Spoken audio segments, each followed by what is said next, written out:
एक हंगामी इजलास सुप्रीम कोर्ट में हुआ, जिसके बारे में कुछ इंफॉर्मेशन मैंने पिछली वीडियो में आपको दी थी और मैंने आपको बताया था कि एक हंगामी इजलास सुप्रीम कोर्ट के अंदर हो रहा है। ये फुल कोर्ट इजलास है, ऑफिशियली फुल कोर्ट तो नहीं क्योंकि बाकी सारे जजेस भी आ चुके हैं, लेकिन चूंकि ये 13 जजेस जो आज बैठे हुए हैं, ये वो 13 जजेस थे जो फुल कोर्ट में जिन्होंने मखसूस नशस्तों वाला केस सुना था। आपको याद होगा कि पहली बार तारीख में ऐसा हुआ कि काजी फाइज ईसा साहब ने फैसला महफूज करते हुए यह नहीं बताया कि फैसला कब सुनाया जाएगा। ऑब्वियसली चूंकि उनके पास मेजॉरिटी नहीं थी, क्योंकि इससे पहले बड़े से बड़ा औखा केस भी, हर तरह का केस, चाहे वो प्रैक्टिस एंड प्रोसीजर एक्ट वाला मामला हो, बड़ा डिफिकल्ट केस था। इसी तरह से बल्ले वाला केस हो, फैसला महफूज किया, फौरी आके जो है वो सुना दिया, कोई मसले वाली गुफ्तगू नहीं हुई, कोई मसला। प्रैक्टिस एंड प्रोसीजर एक्ट के अंदर इतनी मुश्किल थी, मुख्तलिफ राय थी, बहुत सारे लोग बहुत कुछ कह रहे थे, लेकिन 2 घंटे के अंदर आके शॉर्ट ऑर्डर सुना दिया गया। ये पहली बार तारीख में ऐसा हुआ कि काजी फाइज ईसा साहब ने कहा कि हमें अंदाजा नहीं है कि कब के जो है ना वो इसका फैसला सुनाया जाएगा। अब प्रॉब्लम यह थी कि ये फैसला क्यों नहीं यानी काजी फाइज ईसा साहब सुनाना चाह रहे। तो सारे रिपोर्टर्स का ख्याल है, यानी कि जितने भी सुप्रीम कोर्ट को कवर करते हैं या जितने इस मामले से वाकिफ हैं, उन सब का एक यूनानिमसली ख्याल है कि काजी फाइज ईसा साहब इसको डिले करना चाहते हैं, इसलिए ताकि इसको लटकाया जाए, और मीनवाइल जब इसको लटकाया जा रहा होगा तो टाइम बाय करके इसको हम जितने मतलब लोग तोड़ सकते हैं, और यानी माइनॉरिटी से हम मेजॉरिटी के अंदर कन्वर्ट हो जाएंगे। तो ये काजी फाइज ईसा साहब का मोटिव था। लेकिन लेकिन लेकिन लेकिन लेकिन काजी फाइज ईसा साहब को आज फुल कोर्ट के अंदर पहली शिकस्त हुई है।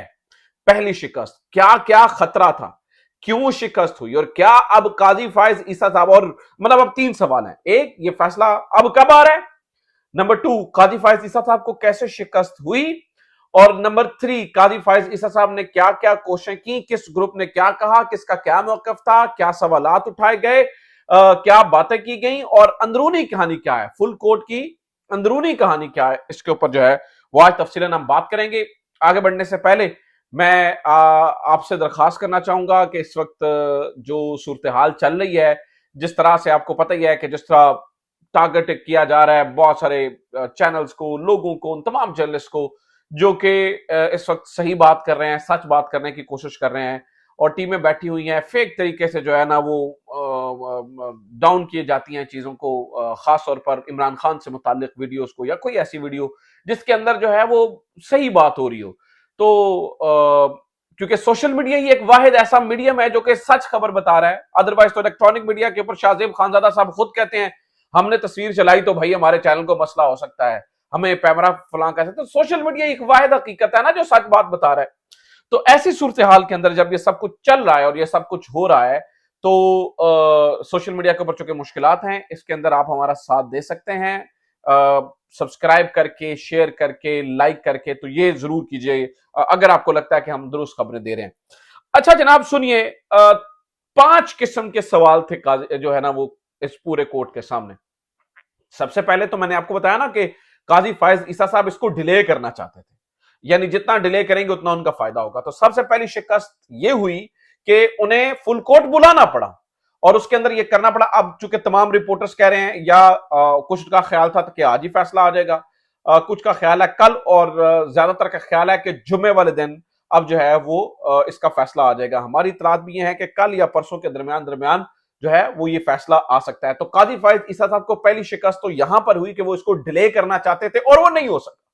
वो क्यों नहीं हो सका, उसके पीछे क्या वजह है और उसका ताल्लुक इस्लामाबाद हाईकोर्ट के साथ कैसे है, ये इंटरेस्टिंग पॉइंट है। ये मैं जरा आगे चल के आपको बताता हूं कि ये जो डिले नहीं हुआ ना, यानी डिले करना चाहा तो डिले नहीं हुआ, उसके पीछे क्या खतरा था और उसका ताल्लुक इस्लामाबाद हाईकोर्ट से कैसे है। ये बड़ी मजेदार चीज है।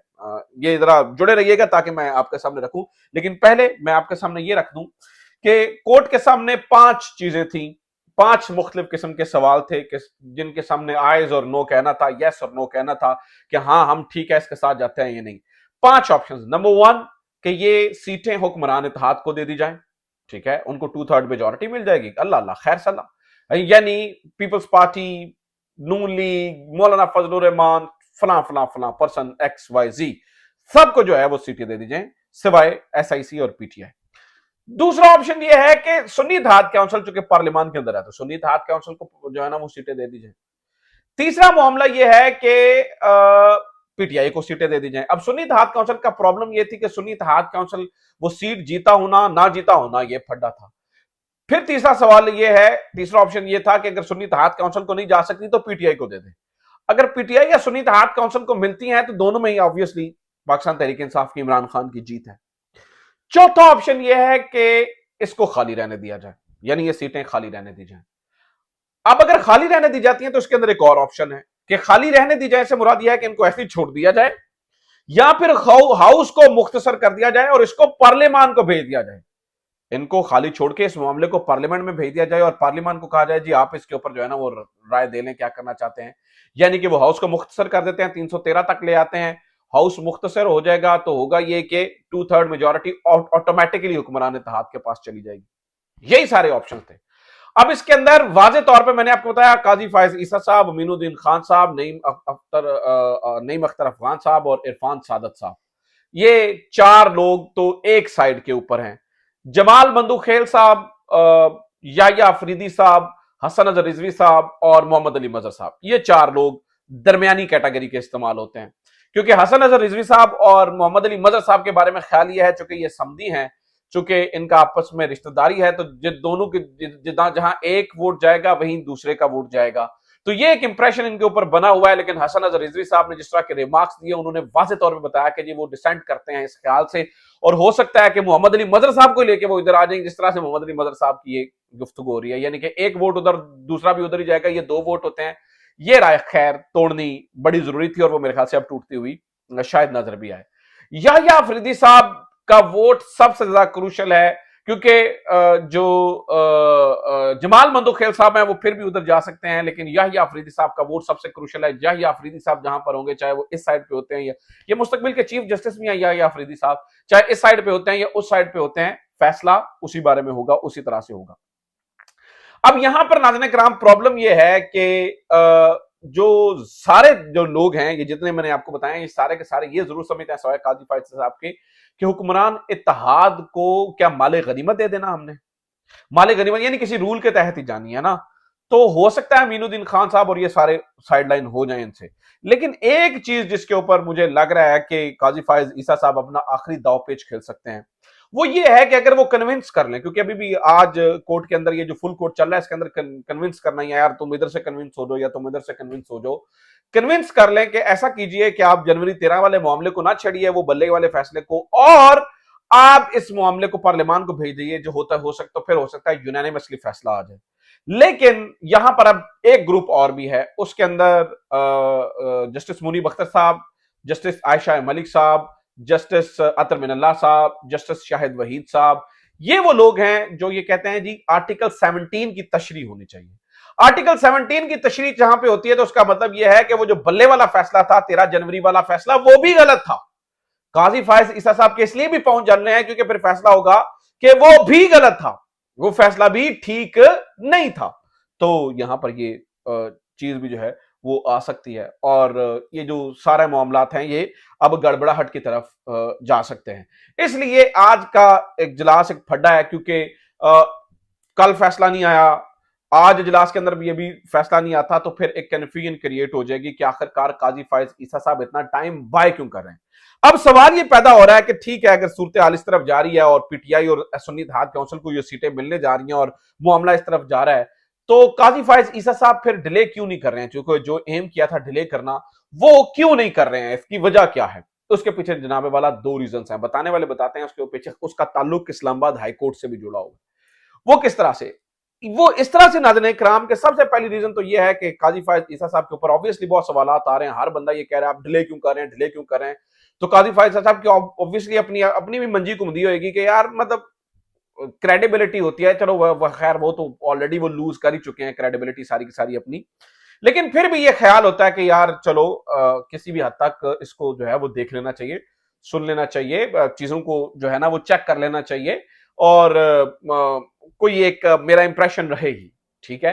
तो लेकिन दूसरा जो प्रॉब्लम है वो ये है कि जनाब जो टेरियान वाइट वाला केस है उसके अंदर ये प्रेसिडेंट सेट हो चुका है कि अगर एक बंदा पंगा करने की कोशिश करेगा तो दूसरे जो लोग होते हैं जिन्होंने फैसला देना होता है वो फैसला जारी कर देते हैं, और बाद में आपको पता है फिर फुल उसने इस्लामाबाद हाईकोर्ट के 3 रुकनी बेंच ने बैठ के उसको वैलिडेट भी कर दिया था। अब वो एक प्रेसिडेंट सेट हो चुका है।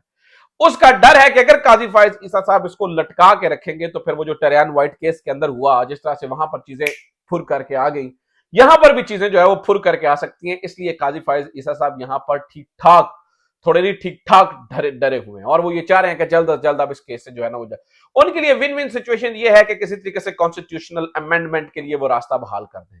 हालांकि इस पूरे मामले के अंदर तमाम जजेस, हालांकि बताने वाले ये भी बताते हैं कि जब इस केस ये हो रहा था तब भी ये पॉइंट जो है ना वो डिसाइड हुआ था कि यार कॉन्स्टिट्यूशनल अमेंडमेंट हो सकती है, यानी कि एक माइनॉरिटी में आने वाली, 2 नंबर तरीके से आने वाली, क्या है ये मार्शल लॉ है, ये क्या है कि 2 नंबर तरीके से आने वाली एक असेंबली को आप कॉन्स्टिट्यूशनल अमेंडमेंट का इख्तियार दे देते हैं, और एक ऐसी असेंबली को कॉन्स्टिट्यूशनल अमेंडमेंट का इख्तियार देते हैं जो कि गिरवी पड़ी हुई है, जो फीते काटने के लिए है। तो इसका मतलब है कि जो ऊपर से हुक्म आएगा, जो शाह बहादुर कहेंगे, ये असेंबली तो ठक करके जो है ना वो उसके ऊपर अमेंडमेंट कर देगी, तो कुछ भी हो सकता है।